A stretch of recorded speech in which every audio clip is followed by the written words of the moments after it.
당신 누구요? 내 아들 묘지 앞에서 뭐 하는 거요? 2025년 3월 15일 오후 3시 경상남도 산청 공동묘지 한말순의 날카로운 목소리가 빗속에 울려 퍼졌습니다. 영길의 묘비 앞에 낯선 여자가 서 있었습니다. 말순은 묘지 입구에 세워진 검은색 외제 승용차를 힐끗 봤습니다. 서울 번호판, 비싼 차였습니다. 저런 차 타고 온 사람이 우리 영길이를 왜? 여성이 천천히 돌아봤습니다. 검은 코트, 고급스러운 옷차림이었습니다. 38쯤 되어 보이는 수척한 얼굴, 깊게 패인 눈과 부은 눈꺼풀, 오랜 시간 울어온 사람의 얼굴이었습니다. 여성의 손에는 두 아이가 매달려 있었습니다. 5살쯤 되어 보이는 쌍둥이, 남자아이와 여자아이. 아이들도 깨끗하고 단정한 옷을 입고 있었습니다. 저는 윤설인이라고 합니다. 목소리가 떨렸습니다. 말수는 여성을 위아래로 훑어봤습니다. 비싼 차에 고급 코트, 가난하게 죽어간 영길과는 전혀 어울리지 않는 차림새였습니다. 우리 영길이하고 무슨 관계요? 설인이 입술을 깨물었습니다. 한참을 망설이다가 대답했습니다. 영길 씨와 5년을 함께 살았습니다. 말순의 얼굴이 굳어졌습니다. 5년? 영길에게 여자가 있었다고? 그것도 저렇게 좋은 차 타고 다니는 여자가? 거짓말. 우리 영길이는 고시원에서 혼자 죽었어. 말순의 목소리가 높아졌습니다. 설인이 고개를 숙였습니다. 맞습니다. 저는 장례식에도 못 갔습니다. 그럼 7년 만에 왜 나타난 거요? 저런 좋은 차 타고 다니면서 우리 영길이가 죽었을 때는 어디 있었어요? 말순의 눈빛이 날카로워졌습니다. 분명 뭔가 있어. 영길이가 돈을 남겼나? 아니면 보험금이라도? 그때 남자 쌍둥이가 앞으로 나왔습니다. 큰 눈망울로 말순을 올려다보며 물었습니다. 할머니, 저희 아빠가 여기 계세요? 말순의 심장이 쿵 내려앉았습니다. 할머니, 저 아이가 지금 뭐라고 했습니까? 여자 쌍둥이도 다가와 묘비 사진을 가리켰습니다. 엄마, 이분이 우리 아빠예요? 말순은 아이들을 자세히 봤습니다. 남자아이의 코, 영길을 닮았습니다. 여자아이의 눈매, 영길 어릴 때 그대로였습니다. 입술 모양까지. 이게 무슨... 설인이 가방에서 서류를 꺼냈습니다. 출생신고서입니다. 한서준, 한서윤, 영길 씨 자녀들입니다. 말수는 서류를 받았지만 손이 떨렸습니다. 영길의 성? 하지만 말수는 여전히 믿을 수 없었습니다. 출생신고서야 조작할 수 있지. 7년 동안 어디서 뭐하고 살았길래 저렇게 좋은 차를 타고 다녀요? 설인의 얼굴이 창백해졌습니다. 말순이 차를 가리키며 계속 말했습니다. 영길이는 편의점 알바하다 죽었어요. 근데 당신은 외제차를 타고 다니고 이게 말이 돼요? 설인이 떨리는 목소리로 대답했습니다. 이 차는 제 어머니가 돌아가시면서 물려주신 겁니다. 7년 전에요. 말순의 눈빛이 더욱 날카로워졌습니다. 어머니? 그럼 부잣집 딸이란 말이요? 부잣집 딸이 우리 가난한 영길이랑 살았다고? 설인이 고개를 끄덕였습니다. 네. 그래서 친정에서 쫓겨났습니다. 말순이 코웃음을 쳤습니다. 그럼 왜 7년 동안 안 왔어요? 아무리 싸웠어도 부모 있는 집에 가면 되잖아요. 왜 지금 나타난 거요? 설인의 눈에서 눈물이 흘렀습니다. 갈 수 없었습니다. 아버지가 그 남자 선택하면 내 딸 아니다라고 하셨습니다. 말수는 설인의 얼굴을 자세히 봤습니다. 진심으로 아파하는 표정이었습니다. 하지만 여전히 의심이 가시지 않았습니다. 그럼 7년 동안 친정하고 연락 한 번도 안 했어요? 설인이 고개를 끄덕였습니다. 네. 한 번도요. 저도 자존심이 있었습니다. 아버지가 쫓아내셨는데 제가 다시 찾아갈 수는 없었어요. 말수는 속으로 생각했습니다. 그게 말이 되나? 아무리 자존심 세도 7년이면 연락 한 번은 했을 텐데 분명 뭔가 숨기는 게 있어. 설인이 가방에서 낡은 사진첩을 꺼냈습니다. 어머님, 이것 좀 봐주세요. 하지만 말수는 받지 않았습니다. 사진이야 얼마든지 합성할 수 있어요. 당신 무슨 속셈이요? 영길이가 뭘 남겼다고 생각하는 거요? 그때 한서준이 울음을 터뜨렸습니다. 할머니, 우리 엄마는 나쁜 사람 아니에요. 말수는 우는 아이를 보며 가슴이 아팠습니다. 하지만 의심을 거두지 못했습니다. 설인이 아이들을 안으며 말했습니다. 어머님, 영길 씨가 남긴 편지가 있습니다. 말순의 눈빛이 흔들렸습니다. 편지? 설인이 봉투를 꺼냈습니다. 봉투 겉면에는 영길의 필체로 이렇게 적혀 있었습니다. 어머니께. 말순의 손이 멈췄습니다. 그 글씨, 분명 영길의 글씨였습니다. 말순은 떨리는 손으로 봉투를 열었습니다. 빗물이 편지지에 떨어졌지만 글씨는 선명했습니다. 어머니, 이 편지를 읽고 계신다면 저는 이미 없을 겁니다. 말순의 눈에서 눈물이 쏟아졌습니다. 먼저 죄송하다는 말을 하고 싶습니다. 좋은 직장 다닌다고 거짓말한 것, 6개월 만에 연락을 끊은 것 모두 용서해 주세요. 하지만 저는 어머니를 원망하지 않습니다. 5천만 원의 빚도 빚쟁이들의 협박도 모두 제가 감당해야 할 몫이라고 생각했습니다. 말수는 무릎을 꿇었습니다. 2013년 봄 병원에서 설인을 만났습니다. 편의점 알바를 하다가 과로로 쓰러졌는데 설인이 저를 간호해 줬습니다. 처음으로 누군가가 저를 진심으로 걱정해 주는 걸 느꼈습니다. 설인이 말순 옆에 앉았습니다. 설인은 부잣집 딸이었습니다. 건설회사 회장 딸이었습니다. 하지만 저를 선택했습니다. 집에서 쫓겨났습니다. 아버지한테 내 딸 아니다라는 말까지 들었습니다. 저 때문에 모든 걸 잃었습니다. 말순의 울음이 커졌습니다. 2014년 쌍둥이를 가졌다는 걸 알았습니다. 편의점, 택배, 대리운전. 3가지 일을 해도 돈이 모자랐지만 행복했습니다.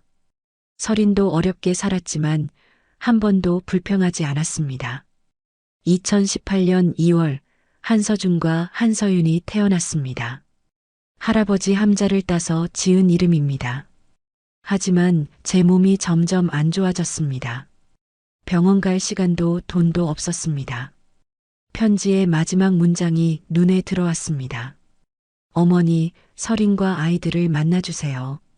설인은 저를 위해 모든 걸 포기한 사람입니다. 친정에도 못 가고 7년을 혼자 버텼습니다. 이 아이들만큼은 어머님을 행복하게 해드릴 겁니다. 사랑합니다, 어머니.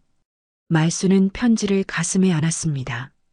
하지만 여전히 마음 한구석이 불편했습니다. 부잣집 딸이 정말 7년을 혼자 버텼을까? 아니면 무슨 이유가 있는 걸까? 말수는 설인을 바라봤습니다. 일단 비도 오고 아이들 감기 걸리겠으니 집으로 가자. 말순의 목소리는 여전히 차가웠습니다. 설인은 그 차가움을 느끼며 고개를 숙였습니다. 말순은 자기 차로 돌아가며 중얼거렸습니다. 부잣집 딸이 7년 동안 친정도 안 가고 말이 되나? 분명 뭔가 있어. 설인은 차에 아이들을 태우며 가방에서 약통을 꺼냈습니다. 물 없이 알약 3개를 삼켰습니다. 한서준이 물었습니다. 엄마, 약 또 먹어? 설인이 억지로 웃으며 대답했습니다. 응, 엄마 비타민이야. 괜찮아. 하지만 설인의 손은 떨리고 있었습니다. 백미러로 말순의 차를 보며 설인은 속으로 기도했습니다. 제발, 조금만 더. 아이들이 할머니한테 익숙해질 때까지만 두 대의 차가 좁은 산길을 내려갔습니다. 빗속에서 두 여자의 마음은 서로를 향한 의심과 두려움으로 가득했습니다. 말순의 집은 마을 끝자락 산기슭에 붙어 있는 낡은 단층 집이었습니다. 서린의 외제 승용차가 좁은 골목길을 천천히 들어왔습니다. 마을 사람들이 하나둘 고개를 내밀어 구경했습니다. 어머, 저게 무슨 차야? 서울 번호판인데? 말순 씨 집에 저런 비싼 차가 왜 와? 혹시 영길이 친구들인가? 수군거림이 들렸습니다. 서리는 차에서 내리며 그 시선들을 느꼈습니다. 아이들의 손을 꼭 잡았습니다. 말순이 대문을 열었습니다. 좁은 마당, 텃밭에는 배추와 무가 자라고 있었습니다. 마당 한쪽에는 닭장이 있었습니다. 좁아서 미안하다. 방이 2개밖에 없어서. 말순의 목소리는 여전히 차갑고 경계하는 투였습니다. 서린이 고개를 숙였습니다. 아닙니다. 이렇게 받아주시는 것만으로도 감사합니다. 한서준과 한서윤은 신기한 듯 집안을 둘러봤습니다. 서울 원룸에서만 살았던 아이들에게 마당이 있는 집은 신세계였습니다. 엄마, 여기 닭도 있어요. 한서준이 닭장을 가리키며 소리쳤습니다. 말순은 빙그레 웃으려다 멈췄습니다. 여전히 서린을 완전히 믿을 수 없었습니다. 영길이 방에서 자거라. 이불은 내가 갖다 줄게. 말순은 아이들을 영길의 옛방으로 안내했습니다. 7년 동안 그대로 보존된 방. 책상 위에는 영길의 대학 교과서가 먼지를 뒤집어 쓰고 있었습니다. 서린이 방을 둘러보며 눈물을 흘렸습니다. 벽에는 영길의 졸업사진이 걸려 있었습니다. 환하게 웃고 있는 22살의 영길. 서린이 사랑했던 그 미소였습니다. 영길 씨, 제가 왔어요. 서린의 목소리가 떨렸습니다. 말순이 방문을 닫으며 말했습니다. 짐 풀고 쉬어. 저녁은 내가 차릴게. 말순은 부엌으로 갔습니다. 냉장고를 열었지만 반찬이 많지 않았습니다. 혼자 살면서 많이 해둘 필요가 없었습니다. 서린이 조심스럽게 부엌으로 들어왔습니다. 어머님, 제가 도와드릴게요. 말순은 서린을 힐끗 보고는 고개를 저었습니다. 됐어. 손님 대접은 할 줄 알아. 손님. 그 단어에 서린의 가슴이 철렁 내려앉았습니다.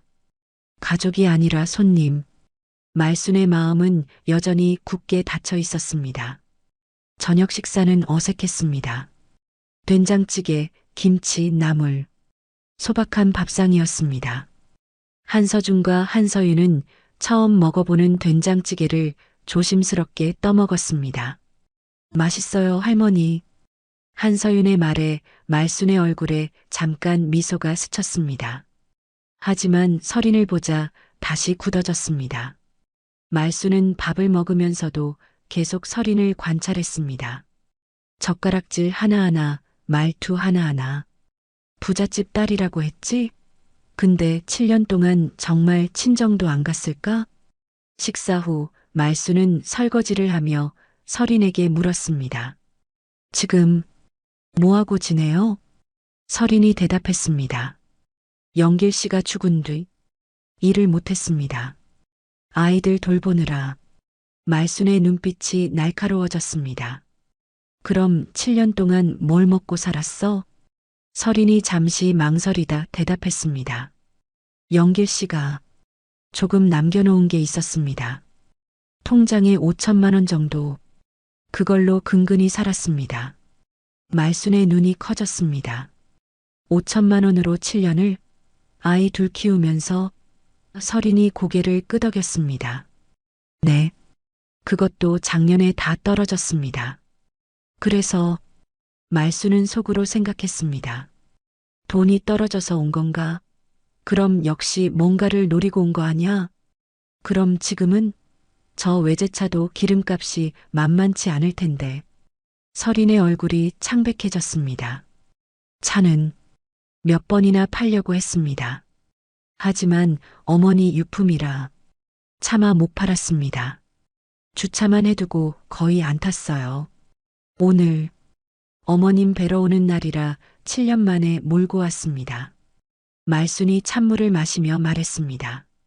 그럼 친정은 부잣집이라며 왜 안 가요? 거기 가면 편하게 살 수 있잖아요. 서린의 눈에서 눈물이 흘렀습니다. 갈 수 없습니다. 아버지가 저를 쫓아내셨어요. 그 남자 선택하면 내 딸 아니다라고. 말수는 서린의 얼굴을 자세히 봤습니다. 진심으로 아파하는 표정이었습니다. 하지만 여전히 의심이 가시지 않았습니다. 그래도 7년이면 아버지도 풀릴만 하지 않아요? 손주들 얼굴이라도 보고 싶을 텐데. 서린이 고개를 저었습니다. 말수는 속으로 생각했습니다. 그게 말이 되나? 아무리 자존심 세도 아이들 굶기면서까지 분명 뭔가 숨기는 게 있어. 밤이 깊어졌습니다. 서린과 아이들이 영길의 방에서 잠든 후 말수는 혼자 마루에 앉아 생각에 잠겼습니다. 영길아, 저 여자 말이 진짜일까? 말수는 낮에 받은 출생신고서를 다시 꺼냈습니다. 한서준, 한서윤. 영길의 이름이 분명히 적혀 있었습니다. 아이들은 내 자식이 맞는 것 같아. 닮았거든. 근데 말수는 창밖을 봤습니다. 마당에 세워진 외제 승용차가 가로등 불빛에 반짝였습니다. 부잣집 딸이 7년 동안 5천만 원으로 살았다고? 친정도 안 가고? 뭔가 이상해. 그때 화장실에서 물소리가 들렸습니다. 말순이 슬쩍 보니 서린이었습니다. 서린이 세면대에 손을 짚고 거울을 보고 있었습니다. 서린이 가방에서 약통 여러 개를 꺼냈습니다. 알약을 손바닥에 쏟아내더니 물 없이 삼켰습니다. 5개나 되는 알약이었습니다. 말수는 숨을 죽이고 지켜봤습니다. 무슨 약을 저렇게 많이? 서린이 휴지로 입가를 닦았습니다. 휴지에 붉은 자국이 묻어났습니다. 피었습니다. 서린은 황급히 휴지를 변기에 버리고 물을 내렸습니다. 거울을 보는 서린의 얼굴이 창백했습니다. 움푹 들어간 볼, 핏기 없는 입술. 서린이 작은 목소리로 중얼거렸습니다. 조금만 더 버티면 돼. 아이들이 할머니한테 익숙해질 때까지만.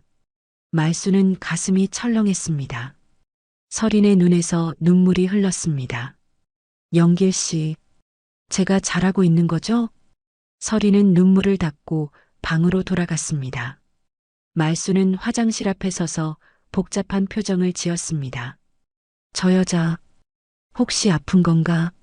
약을 저렇게 많이 먹고 피까지 토하고. 하지만 말수는 고개를 저었습니다. 아니야. 속는 거야. 동정심 유발하려고 일부러 그러는 거 아니야? 다음 날 아침 말수는 일찍 일어나 아침 준비를 했습니다. 서린도 일어나 도왔지만 말수는 계속 거리를 뒀습니다. 식사 중 대문을 두드리는 소리가 들렸습니다. 말순 씨 계세요? 마을 이장이었습니다. 말순이 대문을 열자 이장은 마당의 외제 승용차를 보고 눈이 휘둥그레졌습니다. 어머, 저게 무슨 차예요? 서울서 온 차 맞죠? 이장이 안으로 들어오자 서린을 발견했습니다. 어제 그 사람들 아직도 있네요? 말순이 고개를 끄덕였습니다. 이장이 목소리를 낮췄습니다. 말순 씨 조심하세요. 요즘 이런 사기 많습니다. 죽은 사람 가족 행세하면서 재산 노리는 거. 말순의 얼굴이 굳었습니다. 출생신고서도 있고 영길이가 쓴 편지도 있다니까요. 이장이 서린을 보며 물었습니다. 저 차 대 거예요? 서린이 고개를 끄덕였습니다. 이장의 눈빛이 의심스러워졌습니다. 영길이는 고시원에서 죽었다면서요? 근데 당신은 저런 비싼 차를 타고 다녀요? 이상하네요. 서린이 대답하려 했지만 이장이 말을 끊었습니다. 말순 씨, 이거 뭔가 이상해요. 혹시 영길이가 뭘 남긴 거 있어요? 땅이라든지 보험이라든지. 말순은 대답하지 않았습니다. 이장이 계속 말했습니다. 영길이 과로사잖아요. 혹시 산재보험 같은 거 알아보셨어요? 말순은 처음 듣는 말이었습니다. 산재보험이요? 이장이 고개를 끄덕였습니다. 과로사는 산재 인정될 수 있어요. 보험금도 나오고 제 아들 동식이가 보험 설계사거든요. 한번 알아보라고 할까요? 그 순간 서린의 얼굴이 창백해졌습니다. 말순이 그걸 놓치지 않았습니다. 보험금이요? 얼마나 나오는데요? 이장이 손가락으로 숫자를 그렸습니다. 과로사면 대략 1억 정도 나올 겁니다. 1억. 말순의 머릿속이 복잡해졌습니다. 그리고 서린을 쳐다봤습니다. 서린은 고개를 숙이고 손을 떨고 있었습니다. 혹시 저 여자가 이걸 알고 온 건가? 이장이 명함을 꺼냈습니다. 우리 동식이한테 연락하세요. 무료로 도와줄 겁니다. 영길이 친구였으니까. 이장이 나간 후 말순과 서린은 어색하게 마주 앉았습니다. 한서준과 한서윤이 마당에서 놀고 있었습니다. 말순이 입을 열었습니다. 보험금 알고 있었어요? 서린이 고개를 저었습니다. 아닙니다. 처음 들었습니다. 말순은 서린의 눈을 똑바로 쳐다봤습니다. 서린의 눈에는 진심이 담겨 있었습니다. 하지만 말순은 여전히 확신할 수 없었습니다. 정말 몰랐어요? 1억이나 되는 돈을? 서린이 눈물을 흘리며 대답했습니다. 정말입니다, 어머님. 저는 그냥 아이들에게 할머니를 찾아주고 싶었을 뿐입니다. 말순은 창밖을 봤습니다. 외제 승용차가 햇빛에 반짝이고 있었습니다. 저 여자 믿어도 될까? 친정 안 갔다는 것도 보험금 몰랐다는 것도 다 진짜일까? 이장이 나간 지 1시간쯤 지났을 때 다시 대문을 두드리는 소리가 들렸습니다. 말순 이모, 저 동식이에요. 밝은 목소리였습니다. 말순이 대문을 열자 정장 차림의 남자가 환하게 웃으며 서 있었습니다. 한동식 45세, 반듯한 인상에 단정한 머리, 손에는 고급스러운 가죽 서류 가방을 들고 있었습니다. 어머, 동식이구나. 많이 컸네. 말순은 동식을 기억했습니다. 어릴 때 영길이랑 같이 놀던 아이. 지금은 읍내에서 보험 설계사로 일한다고 들었습니다. 이모, 아버지한테 들었어요. 영길이 형 일로 도와드릴 게 있다고요. 동식은 환하게 웃으며 안으로 들어왔습니다. 그의 시선이 마당에 세워진 외제 승용차를 훑었습니다. 눈빛이 잠깐 날카로워졌다가 다시 부드러워졌습니다. 부엌에서 서린이 나왔습니다. 동식이 서린을 보더니 인사했습니다. 안녕하세요. 한동식이라고 합니다. 영길이 형 친구였어요. 서린이 어색하게 고개를 숙였습니다. 윤서린입니다. 동식의 눈이 서린을 위아래로 훑었습니다. 고급스러운 옷, 세련된 분위기. 동식은 속으로 생각했습니다. 역시 돈 냄새가 나는군. 앉으세요. 차라도 한 잔 드릴게요. 말순이 보리차를 따르는 동안 동식은 서류 가방을 열었습니다. 말순 이모, 제가 영길이 형 과로사 건 좀 알아봤어요. 말순의 귀가 쫑긋했습니다. 그래, 정말 보험금이 나올까? 동식이 고개를 끄덕이며 서류를 펼쳤습니다. 네, 과로사는 산재로 인정됩니다. 2018년 당시 기준으로 계산하면 대략 1억 원 정도 나올 겁니다. 1억 원. 말순은 숨이 막혔습니다. 서린도 놀란 표정으로 동식을 바라봤습니다. 1억 원이요? 동식이 미소를 지으며 말했습니다. 네. 하지만 문제가 있습니다. 무슨 문제요? 7년이 지났거든요. 산재보험 청구 시효가 10년인데 이제 3년밖에 안 남았어요. 서둘러야 합니다. 말순이 급하게 물었습니다. 그럼 어떻게 해야 해요? 동식이 친절하게 설명했습니다. 제가 다 도와드리겠습니다. 서류 작성, 법무사 연결, 보험공단 협의까지 전부 제가 할게요. 말순의 얼굴이 밝아졌습니다. 그럼 수수료는 얼마나? 동식이 손을 저었습니다. 아닙니다. 저는 영길이 형 친구예요. 무료로 도와드리는 겁니다. 말순은 감동했습니다. 고맙다, 동식아.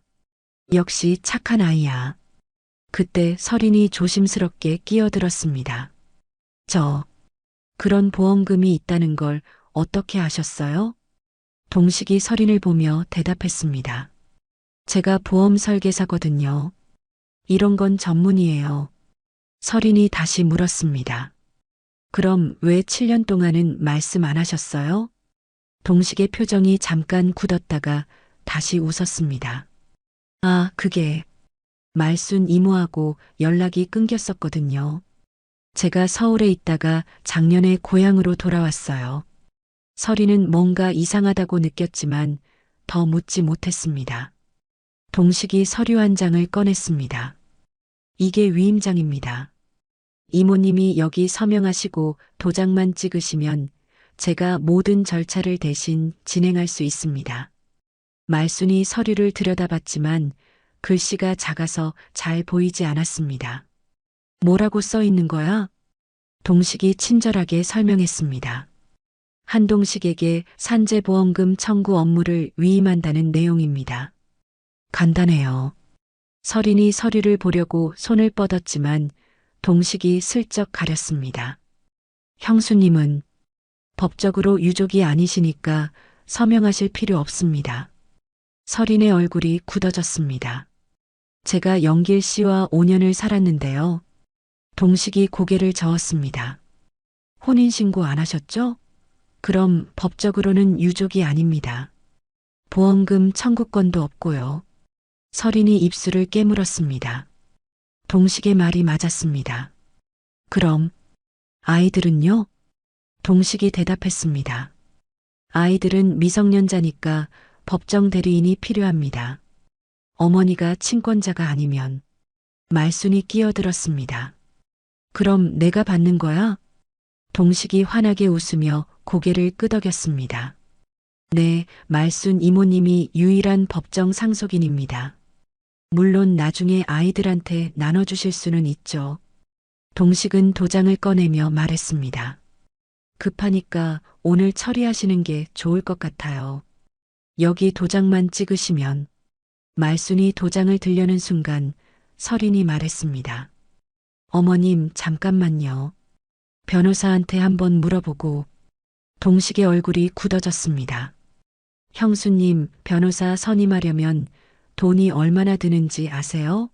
최소 수백만 원입니다. 저는 영길이 형 친구니까 무료로 도와드리는 거예요. 설인이 입술을 깨물었습니다. 동식의 말이 맞았습니다. 변호사 선임할 돈이 없었습니다. 시효가 3년밖에 안 남았어요. 서류 준비하고 심사받으려면 시간이 오래 걸립니다. 늦으면 한 푼도 못 받아요. 말순이 불안한 표정으로 말했습니다. 그럼 어떻게 해야 하지? 동식이 다시 위임장을 내밀었습니다. 이모님만 믿으시면 됩니다. 제가 영길이 형 위해서라도 열심히 하겠습니다. 말순은 망설였습니다. 그때 집안에서 설인의 기침 소리가 들렸습니다. 격렬한 기침이었습니다.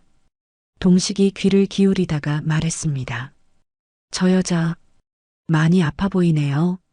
말순도 그 생각을 했습니다. 어젯밤 화장실에서 약 먹고 피 닦던 모습이 떠올랐습니다. 동식이 목소리를 낮췄습니다. 이모, 실례지만 저 여자 믿으세요? 말순이 동식을 쳐다봤습니다. 무슨 말이야? 동식이 주변을 둘러보고 더 작은 목소리로 말했습니다. 제가 좀 알아봤어요. 저 여자 윤성건설 회장 딸이에요. 말순의 눈이 커졌습니다.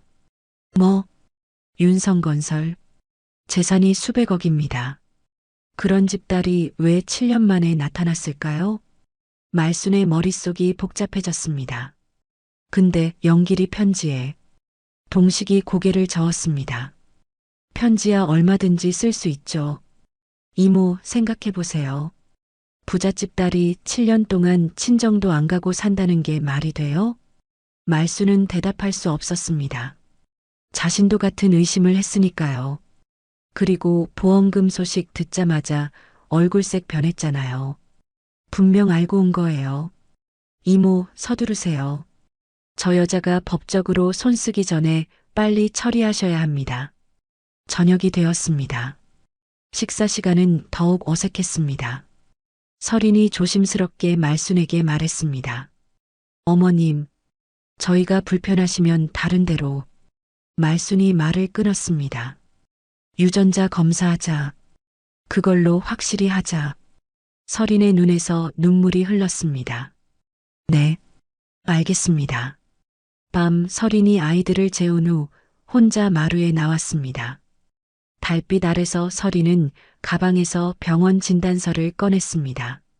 췌장암 말기, 예상 여명 6개월. 설인은 진단서를 가슴에 안고 하늘을 올려다봤습니다. 영길 씨, 제가 잘하고 있는 거죠? 조금만 더 버티면. 설인은 기침을 참으며 눈물을 흘렸습니다. 밤 10시 말수는 잠들지 못하고 마루에 앉아 있었습니다. 설인의 방에서 기침 소리가 계속 들렸습니다. 말순이 방문을 열었습니다. 설인이 바닥에 쓰러져 있었고 주변에 피가 흥건했습니다. 약통들이 사방에 널려 있었습니다. 응급실, 의사와 간호사들이 분주하게 움직였습니다. 말수는 복도에서 기도하듯 손을 모았습니다. 1시간 후 의사가 나왔습니다. 심각한 표정이었습니다. 보호자분이십니까? 네, 제가 시어머니입니다. 의사가 말순을 상담실로 데려갔습니다. 책상 위에 설인의 진단서가 놓였습니다. 환자분, 췌장암 말기입니다. 말순의 다리에 힘이 풀렸습니다. 뭐라고요? 항암 치료를 전혀 안 하셨습니다. 그래서 아미간, 폐까지 전이됐습니다. 말수는 의자에 주저앉았습니다. 말수는 고개를 떨어뜨렸습니다. 온몸이 떨렸습니다. 새벽 3시 설인이 깨어났습니다. 말순이 병실 의자에 앉아 있다가 벌떡 일어났습니다. 집에서 자고 있어. 이웃집 할머니가 봐주고 계셔. 설인이 안도의 한숨을 쉬었습니다. 그리고 말순과 눈이 마주쳤습니다. 침묵이 흘렀습니다. 설인의 눈에서 눈물이 흘렀습니다. 알아버리셨죠? 말순이 고개를 끄덕였습니다. 의사한테 들었어. 암이라고. 6개월 전부터. 설인이 고개를 떨어뜨렸습니다. 죄송합니다. 왜 말 안 했어? 말순의 목소리가 떨렸습니다. 왜 치료 안 했어? 왜 혼자 죽어가면서? 설인이 울먹이며 대답했습니다. 말씀드리면 동정으로 받아주실까봐 무서웠어요. 저는 진심으로 가족이 되고 싶었어요. 불쌍해서가 아니라. 설인의 목소리가 떨렸습니다. 그리고 치료비가 없었습니다. 말순이 물었습니다. 친정은 부잣집이라며? 설인이 고개를 저었습니다. 7년 동안 연락 안 했습니다. 아버지가 저를 쫓아내셨으니까요. 설인이 말순의 손을 잡았습니다. 제가 죽으면 아이들이 혼자 남습니다. 그럼 친정에 가지 왜 안 갔어? 설인의 눈물이 쏟아졌습니다. 집에 가면 아이들이 재벌가 손주가 됩니다. 말순이 이해하지 못하겠다는 표정을 지었습니다. 그게 나쁜 건가? 설인이 고개를 저었습니다. 어머님, 저는 그렇게 자랐어요. 건설회사 회장 딸로. 친구도 마음대로 못 사귀고 하고 싶은 것도 못하고 항상 감시받고 평가받고 서린의 목소리가 떨렸습니다. 제 인생은 이미 정해져 있었어요. 아버지 사업 물려받을 사람하고 결혼하고 며느리 노릇하고 회사 이사회에 앉아서 그래서 영길이를 선택한 거구나. 서린이 고개를 끄덕였습니다. 네. 영길 씨랑 있을 때 처음으로 자유로웠어요. 가난했지만 행복했어요. 서린이 말순의 손을 꼭 잡았습니다. 아이들도 그렇게 키우고 싶어요. 재벌가 손주가 아니라 평범한 아이들로 영길 씨처럼 순수하게, 어머님처럼 따뜻하게. 그래서 날 찾아온 거구나. 서린이 고개를 끄덕였습니다. 네.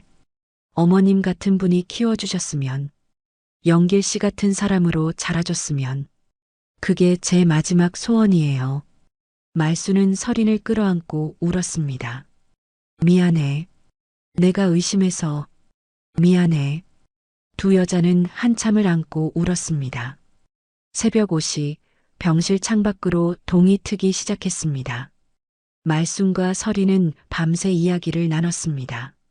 말순은 결심했습니다. 유전자 검사를 하기로요. 확실하게 알고 싶었습니다.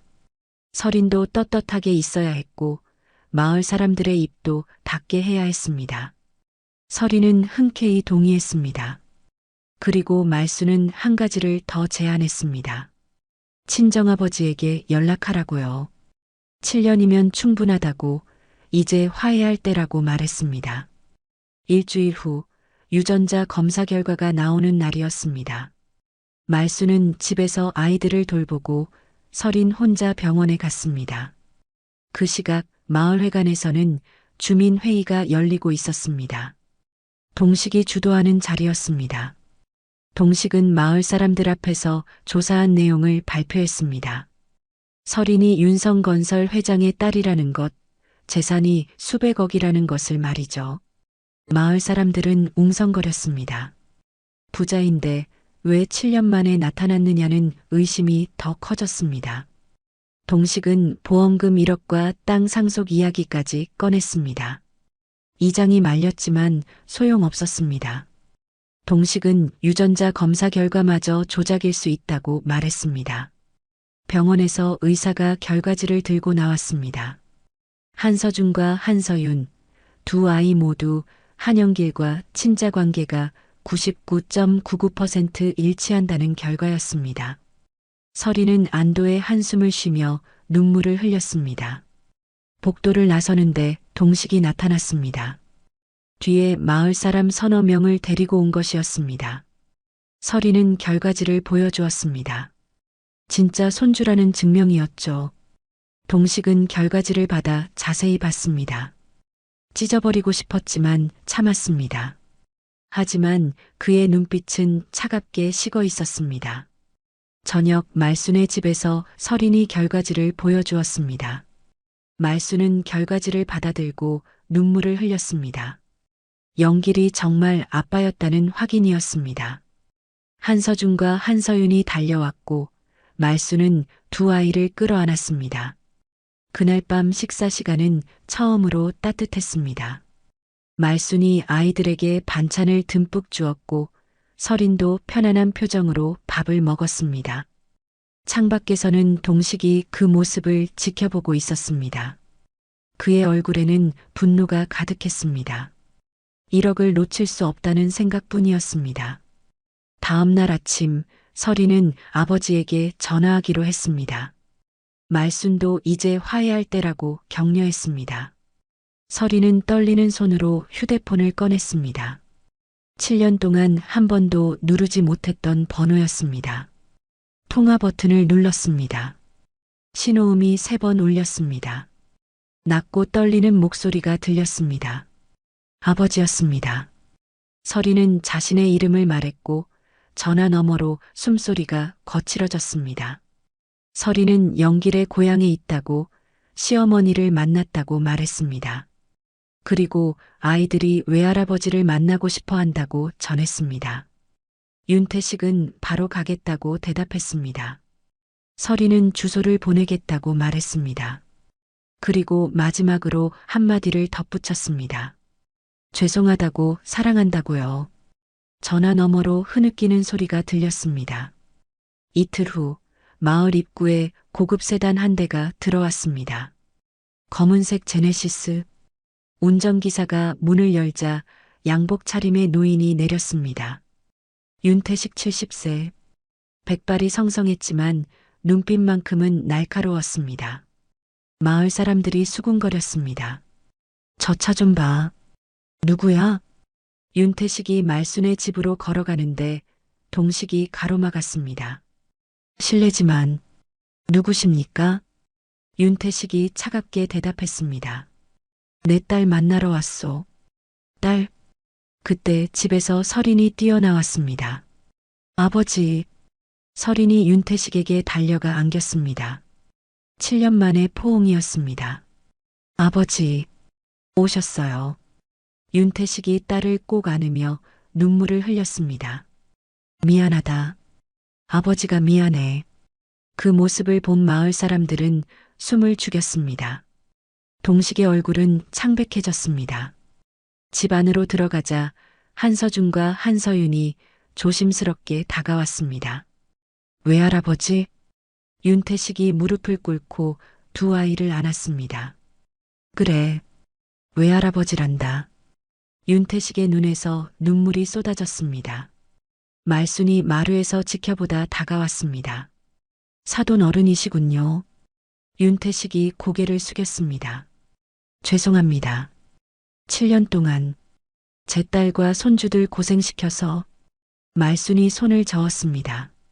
아닙니다. 서린이가 잘 버텼어요. 영길이를 정말 사랑했던 것 같아요. 윤태식이 말순의 손을 잡았습니다. 고맙습니다. 제 딸 받아주셔서. 두 노인은 서로의 손을 잡고 눈물을 흘렸습니다. 7년 만에 포옹이었습니다. 윤태식은 딸을 꼭 안으며 눈물을 흘렸습니다. 미안하다고, 아버지가 미안하다고 말했습니다. 그 모습을 본 마을 사람들은 숨을 죽였습니다. 동식의 얼굴은 창백해졌습니다. 집 안으로 들어가자 한서준과 한서윤이 조심스럽게 다가왔습니다. 윤태식은 무릎을 꿇고 두 아이를 안았습니다. 외할아버지라고 말했습니다. 눈물이 쏟아졌습니다. 말순이 마루에서 지켜보다 다가왔습니다. 두 사람은 처음 만났지만 서로의 마음을 이해했습니다. 윤태식은 7년 동안 딸과 손주들을 고생시킨 것에 대해 사과했습니다. 말순은 손을 저으며 서린이 잘 버텼다고, 영길이를 정말 사랑했던 것 같다고 말했습니다. 윤태식은 말순의 손을 잡았습니다. 딸을 받아준 것에 대해 감사했습니다. 두 노인은 서로의 손을 잡고 눈물을 흘렸습니다. 저녁이 되었습니다. 네 사람이 식탁에 둘러앉았습니다. 말순이 차린 소박한 밥상이었습니다. 된장찌개, 김치, 나물. 윤태석은 숟가락을 들며 이런 밥상이 정말 오랜만이라고 말했습니다.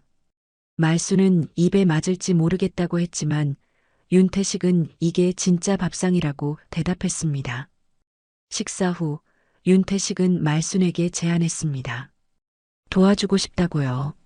서린의 병원비, 생활비, 집 수리비를 모두 자신이 대겠다고 말했습니다.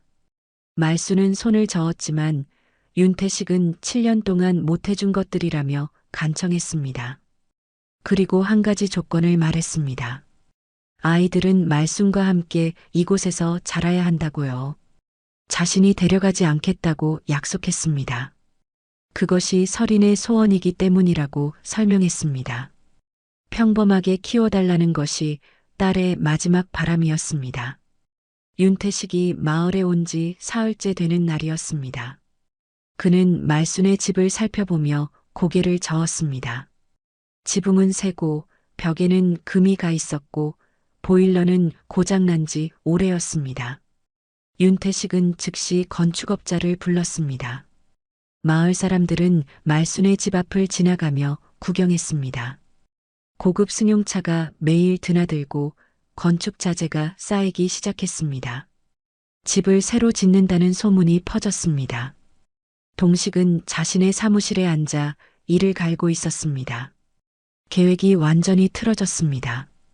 윤태식이 나타나면서 모든 게 바뀌었습니다. 1억의 산재보험금이 손에서 멀어지고 있었습니다. 며칠 후 동식은 새로운 계획을 세웠습니다. 그는 읍내 법무사 사무실을 찾아갔습니다.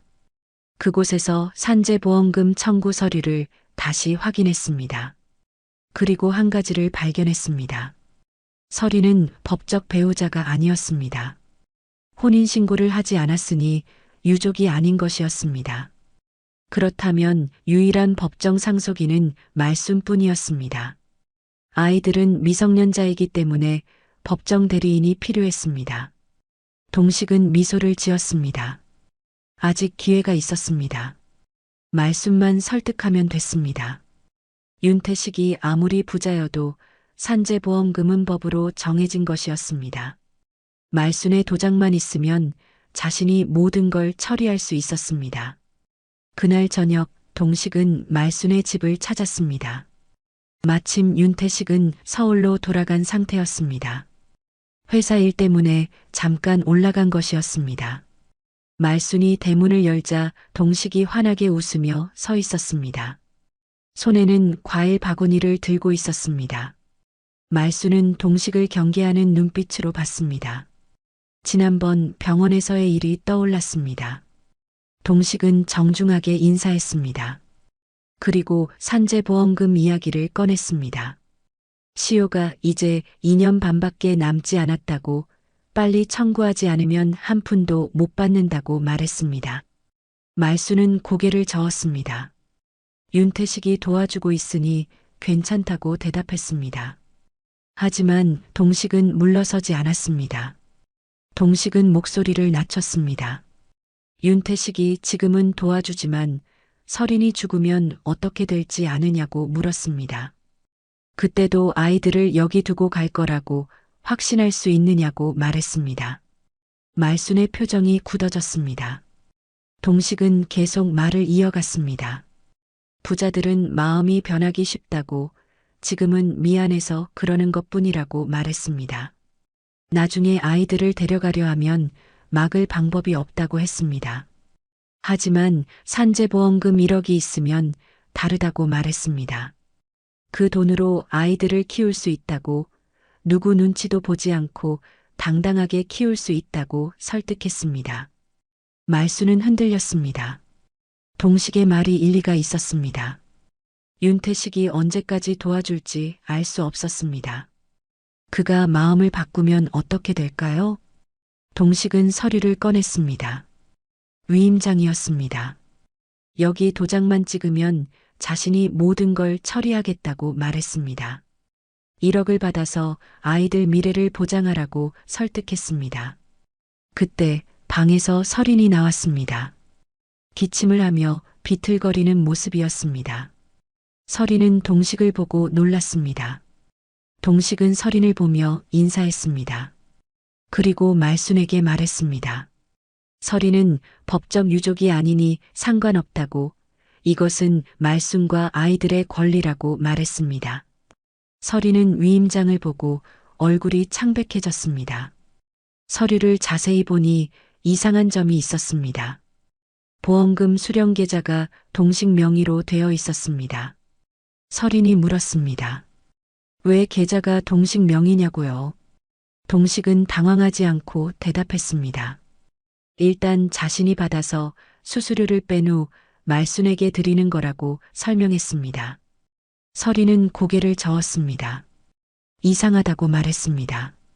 보통은 본인 계좌로 바로 들어온다고 말했습니다.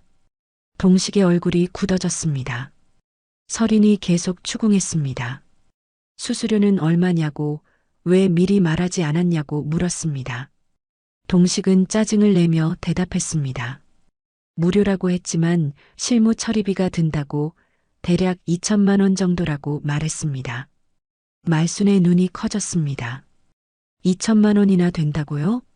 동식은 변명했습니다. 법무사 비용, 서류 발급비, 교통비 등등 다 합치면 그렇다고 말했습니다. 서리는 휴대폰을 꺼냈습니다. 산재보험 담당자에게 전화를 걸었습니다. 그리고 물었습니다.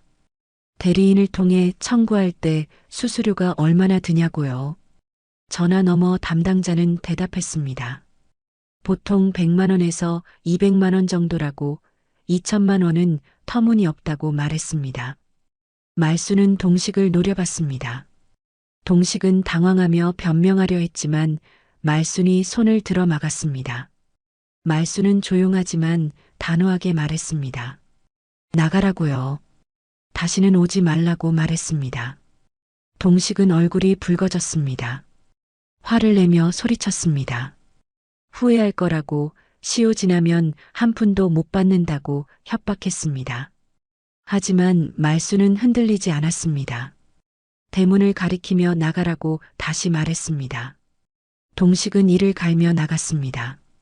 대문을 쾅 닫고 사라졌습니다.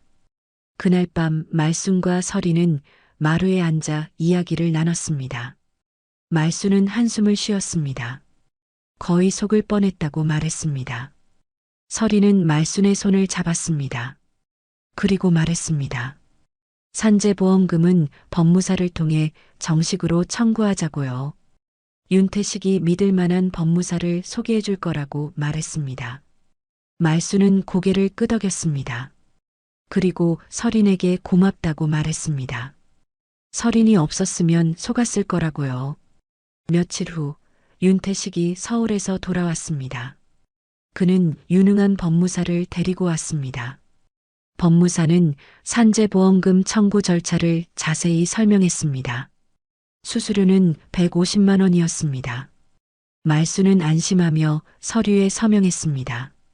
이번에는 제대로 된 절차였습니다. 계좌도 말순 명의로 정확하게 기재되어 있었습니다. 한편 동식은 자신의 사무실에서 술을 마시고 있었습니다. 계획이 완전히 망가졌습니다. 1억이 손에서 완전히 멀어졌습니다. 하지만 동식은 포기하지 않았습니다. 마지막 수단이 남아 있었습니다. 그는 휴대폰을 꺼내 누군가에게 전화를 걸었습니다. 사설탐정이었습니다. 동식은 윤태식을 조사하라고 지시했습니다. 약점을 찾으라고요. 회사 비리든 뭐든 찾아내라고 말했습니다. 그리고 서린의 병원 기록도 전부 확보하라고 했습니다. 동식은 미소를 지었습니다. 아직 끝나지 않았습니다. 반드시 그 돈을 손에 넣을 방법을 찾을 것이었습니다. 창밖으로 말순의 집이 보였습니다. 공사가 한창이었습니다. 새 집이 올라가고 있었습니다. 동식은 이를 갈며 그 광경을 지켜봤습니다. 한 달이 지났습니다. 말순의 집은 완전히 새 모습으로 바뀌었습니다. 낡은 단층 집은 허물어지고 그 자리에 깔끔한 2층 주택이 들어섰습니다. 윤태식이 직접 설계를 의뢰하고 감독한 집이었습니다. 새 집에는 아이들 방도 따로 있었고 서린을 위한 1층 침실도 마련되어 있었습니다. 계단을 오르기 힘들어질 것을 대비한 배려였습니다. 마을 사람들은 매일 지나가며 감탄했습니다. 말순 씨 복 터졌네. 사돈이 재벌이라며? 수군거림은 이제 부러움으로 바뀌었습니다. 의심의 눈초리는 사라졌습니다. 어느 날 오후 산재보험 담당자에게서 연락이 왔습니다. 심사가 통과되었다는 소식이었습니다. 1억 원이 2주 후 말순의 계좌로 입금된다는 것이었습니다. 말순은 서린과 윤태식에게 이 소식을 전했습니다. 세 사람은 기뻐하며 손을 맞잡았습니다. 이제 정말 아이들 미래가 보장되는 거네요. 서린이 눈물을 흘리며 말했습니다. 말순은 서린의 손을 꼭 잡았습니다. 걱정 마. 내가 아이들 잘 키울게. 윤태식도 고개를 끄덕이며 덧붙였습니다. 제가 교육비는 계속 보내드리겠습니다. 하지만 아이들은 사돈께서 키우시는 겁니다. 하지만 이 소식은 마을에 빠르게 퍼졌습니다. 그리고 동식의 귀에도 들어갔습니다. 동식은 사무실에서 책상을 쾅 내리쳤습니다. 1억이 저렇게. 동식은 이를 갈았습니다. 그리고 사설탐정에게서 받은 자료를 꺼냈습니다. 하지만 윤태식에게는 아무 약점도 없었습니다. 깨끗한 사업가였습니다. 서린의 병원 기록도 이미 다 알려진 사실이었습니다. 동식은 마지막 카드를 꺼내기로 했습니다. 마을 주민들을 선동하는 것이었습니다. 보험금을 받으면 마을을 떠날 거라고, 아이들을 데리고 서울로 갈 거라고 소문을 퍼뜨렸습니다. 며칠 후 마을회관에서 긴급 주민 회의가 열렸습니다. 동식이 주도한 자리였습니다. 이장도 참석했고 마을 사람 30여 명이 모였습니다. 동식이 일어나 말했습니다. 여러분, 말순 이모가 1억을 받으면 어떻게 될 것 같습니까? 저 부자 사돈하고 서울로 떠날 겁니다. 사람들이 웅성거렸습니다. 한 아주머니가 물었습니다. 그럼 우리 마을은 어떻게 되는데? 동식이 고개를 끄덕였습니다. 맞습니다. 말순 이모는 우리 마을 토박이입니다. 그런데 갑자기 나타난 서울 여자 때문에 마을을 떠나게 생겼습니다. 이장이 끼어들었습니다. 동식아, 그건 내 추측 아니냐? 말순 씨가 떠난다고 말한 적 없어. 동식이 비웃었습니다. 아버지, 현실을 보세요. 새 집도 지었는데 왜 여기 있겠습니까? 분명 서울로 갈 겁니다. 그때 회관문이 열렸습니다. 말순과 서린, 그리고 윤태식이 들어왔습니다. 세 사람은 회의 소식을 듣고 찾아온 것이었습니다. 동식의 얼굴이 굳어졌습니다. 말순이 앞으로 나왔습니다. 여러분, 제 이야기 좀 들어주세요. 회관이 조용해졌습니다. 말순이 입을 열었습니다. 저는 이 마을을 떠나지 않습니다. 여기가 제 고향이고 영길이가 묻힌 곳입니다. 손주들도 여기서 키울 겁니다. 사람들이 수군거렸습니다. 동식이 소리쳤습니다. 그럼 왜 새 집을 지었습니까? 분명 팔려고 그러는 거죠? 윤태식이 일어났습니다. 그의 눈빛이 차갑게 식었습니다. 제가 짓게 했습니다. 제 딸과 손주들이 편하게 살 수 있도록요. 팔 생각 같은 건 없습니다. 동식이 비웃었습니다. 말이야, 그렇게 하죠. 하지만 나중에 어떻게 될지 누가 압니까? 윤태식이 천천히 동식에게 다가갔습니다. 그리고 조용하지만 단호하게 말했습니다. 한동식 씨, 당신이 뭘 노리는지 다 압니다. 동식의 얼굴이 창백해졌습니다. 윤태식이 서류 봉투를 꺼냈습니다. 이게 뭔지 아십니까? 윤태식이 서류를 펼쳤습니다. 동식이 작성한 위임장 사본이었습니다. 그리고 계좌 내역서도 함께 있었습니다. 당신이 만든 위임장입니다. 보험금 1억을 당신 계좌로 입금하게 되어 있죠. 그리고 말순 씨에게는 2천만 원만 주고 8천만 원을 가로채려 했습니다. 회관이 술렁였습니다. 사람들이 동식을 쳐다봤습니다. 동식은 손을 저으며 부인했습니다. 아닙니다. 그건 오해입니다. 윤태식이 다른 서류를 꺼냈습니다. 그리고 이건 뭡니까? 당신이 사설탐정을 고용한 증거입니다. 저를 조사하고 제 딸 병원 기록을 불법으로 입수하려 했죠. 이장이 벌떡 일어났습니다. 동식아, 이게 정말이냐? 동식은 말문이 막혔습니다. 변명할 말이 없었습니다. 윤태식이 마지막 서류를 꺼냈습니다. 그리고 이건 고소장입니다. 사문서 위조, 사기 미수, 개인정보보호법 위반. 당신을 고소합니다. 동식의 다리에 힘이 풀렸습니다. 주저앉으며 말했습니다. 아닙니다. 저는 그냥. 말순이 다가왔습니다. 동식을 내려다보며 조용히 말했습니다. 동식아, 넌 영길이 친구였잖아. 왜 이랬니? 동식은 고개를 떨어뜨렸습니다. 대답할 수 없었습니다. 이장이 동식의 어깨를 잡았습니다. 아버지, 동식의 목소리가 떨렸습니다. 이장은 고개를 저으며 말했습니다. 경찰서 가자. 아버지가 데려다 줄게. 동식은 비틀거리며 일어났습니다. 회관을 나서며 말순을 돌아봤습니다. 말순은 차갑게 외면했습니다. 일주일 후 경찰 조사가 끝났습니다. 동식은 사기 미수와 개인정보보호법 위반으로 기소되었습니다. 보험 설계사 자격도 정지되었습니다. 마을 사람들은 말순을 찾아와 사과했습니다. 의심해서 미안하다고, 설인을 오해해서 죄송하다고 말했습니다. 말순은 사람들을 용서했습니다. 그리고 새 집 마당에서 작은 잔치를 열었습니다. 마을 사람들을 초대해서 음식을 대접했습니다. 앞으로 잘 부탁드립니다. 우리 손주들 예뻐해 주세요. 말순의 인사에 사람들은 박수를 쳤습니다. 한서준과 한서윤도 마을 아이들과 함께 뛰어놀았습니다. 이제는 아무도 괴롭히지 않았습니다. 저녁이 되었습니다.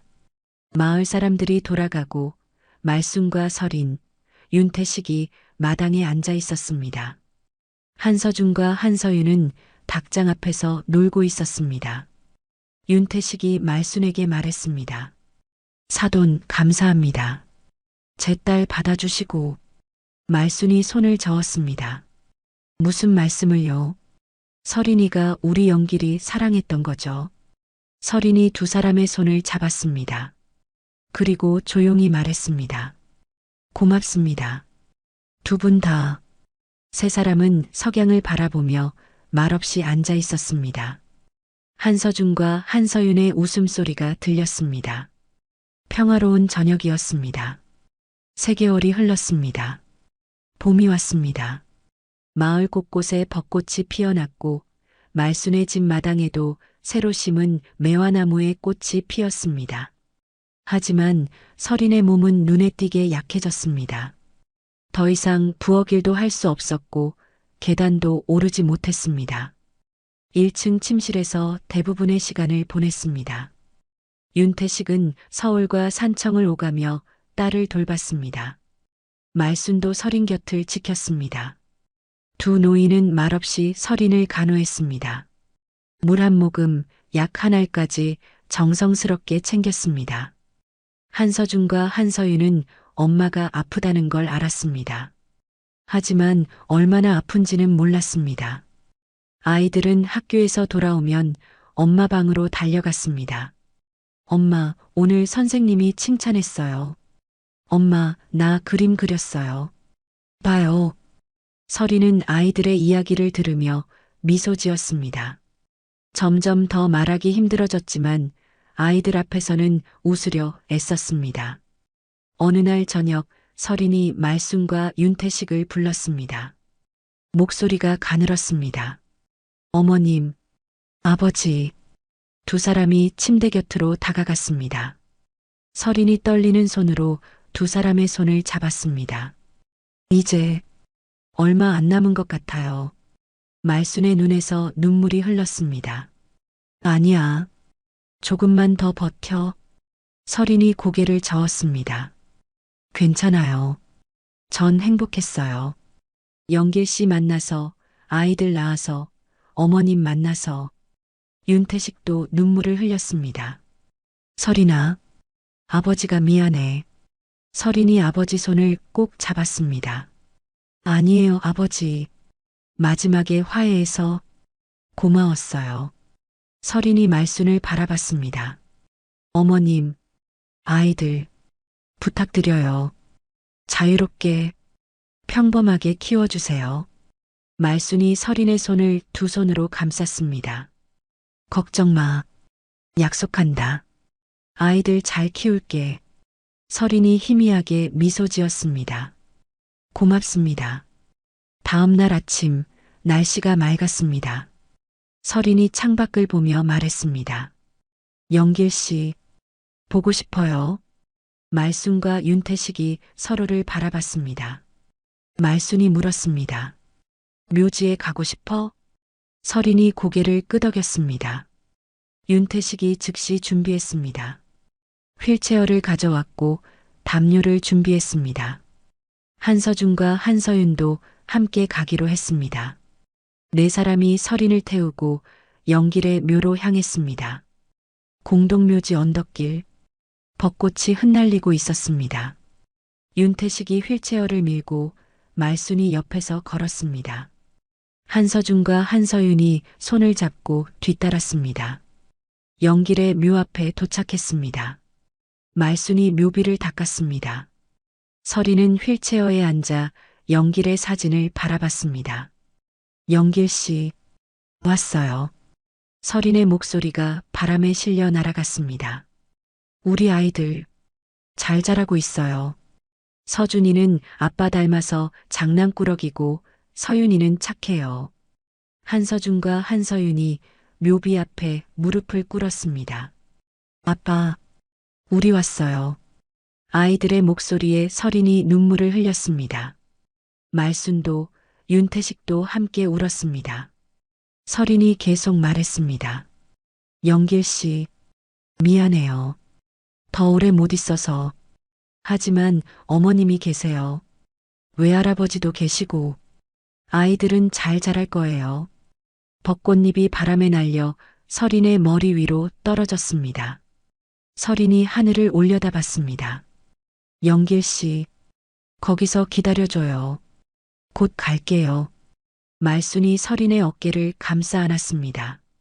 서린아. 서린이 말순을 보며 미소 지었습니다. 괜찮아요, 어머님. 전 행복했어요. 정말로요. 그날 밤 서린의 상태가 급격히 나빠졌습니다. 의사를 불렀지만 할 수 있는 게 없었습니다. 시간 문제였습니다. 말순이 한서준과 한서윤을 데리고 서린의 방으로 들어갔습니다. 윤태식도 침대 곁에 앉았습니다. 서린이 희미하게 눈을 떴습니다. 아이들을 보며 손짓했습니다. 한서준과 한서윤이 엄마 손을 잡았습니다. 엄마, 어디 가지 마. 한서윤이 울먹였습니다. 서린이 손가락으로 아이의 눈물을 닦아주었습니다. 서윤아, 엄마는 하늘로 가는 거야. 아빠 만나러. 한서준이 물었습니다. 그럼 우리는요? 서린이 아이들을 번갈아 보며 말했습니다. 너희는 할머니랑 외할아버지랑 여기서 행복하게 사는 거야. 아이들이 울었습니다. 서린이 말순을 바라봤습니다. 어머님, 고마웠어요. 말순이 서린의 손을 꼭 잡았습니다. 나도 고마웠어. 우리 영길이 사랑해줘서. 서린이 아버지를 봤습니다. 아버지, 사랑해요. 윤태식이 딸의 손을 잡고 울었습니다. 나도 사랑한다. 서린의 눈이 천천히 감겼습니다. 입가에는 평화로운 미소가 머물러 있었습니다. 창밖으로 벚꽃잎이 흩날렸습니다. 말순이 시계를 봤습니다. 2025년 6월 20일 새벽 3시. 서린은 35세의 나이로 세상을 떠났습니다. 6개월 후 마을 초등학교 입학식 날이었습니다. 한서준과 한서윤이 새 교복을 입고 말순과 윤태식 손을 잡고 걸어갔습니다. 마당에는 이제 닭이 더 많아졌습니다. 텃밭에는 채소가 무럭무럭 자랐습니다. 2층 거실에는 영길과 서린의 사진이 나란히 걸려 있었습니다. 입학식장에서 한서준과 한서윤이 교실로 들어갔습니다. 말순과 윤태식이 창밖에서 지켜봤습니다. 잘 자랄 겁니다. 윤태식이 말했습니다. 말순이 고개를 끄덕였습니다. 그래요. 영길이랑 서린이가 하늘에서 지켜보고 있을 거예요. 입학식이 끝나고 집으로 돌아왔습니다. 저녁 식사 시간, 네 사람이 식탁에 둘러앉았습니다. 할머니, 오늘 친구 많이 사귀었어요. 한서준이 신나서 말했습니다. 할머니, 선생님이 예쁘대요. 한서윤도 웃으며 말했습니다. 말수는 두 아이를 보며 미소 지었습니다. 윤태식도 흐뭇하게 웃었습니다. 식사 후 말수는 2층 거실로 올라갔습니다. 영길과 설인의 사진 앞에 섰습니다. 영길아, 설인아. 아이들 잘 크고 있어. 걱정 마. 창밖으로 석양이 지고 있었습니다. 마당에서 한서준과 한서윤이 뛰어놀고 있었습니다. 윤태식이 아이들과 함께 공놀이를 하고 있었습니다. 말수는 창가에 서서 그 모습을 지켜봤습니다. 가슴이 따뜻해졌습니다. 영길아, 내가 남긴 사랑이 이렇게 큰 가족을 만들었구나. 저녁 하늘에 별이 반짝이기 시작했습니다. 말수는 하늘을 올려다보며 미소 지었습니다.